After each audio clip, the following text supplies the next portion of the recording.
Prodhimi i ushqimeve në vend po rritet pavarësisht të vështirësive në treg.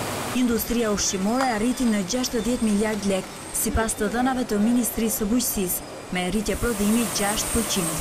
Ndërsa po plotësojnë thuajse gjithë kërkesën në vend, përpunuesit e shtuan aktivitetin fal eksporteve. Njerëzit tani janë bërë më kursimtar.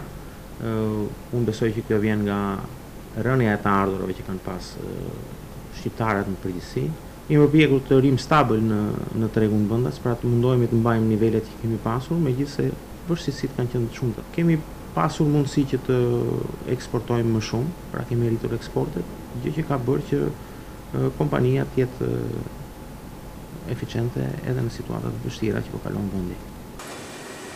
Vendet e ftohta janë e ardhmja e industrisë së konservave, edhe sipas zotit Ferizaj. Tash këto kompani ose këto fabrika do të synojnë vetëm eksportin në vende e linjës, për të cilat janë vende të ftohta. Agropërpunimi ka bërë një hap cilësor që duket tek fillimi i eksportit të qumshtit dhe prodhimeve të mishit. Kujtojmë se vetëm pak vite më parë, me këto produkte nuk ishim të besueshëm në tregjet e huaja, por jo gjithçka shkon vaj në agropërpunim. Shumë industri e importojnë lëndën e parë dhe sigurimi në vend i saj duket i largët. Prodhimin e mishit ne jemi deficitar, importojmë akoma nga jashtë sasira të mëdha, e natyrisht të vajrave për të cilat importohen gregjë 100% nga jashtë. Në vend janë mbi 2100 stabilimente prodhimi ushqimor, të cilat kanë mbi 11.000 të punësuar.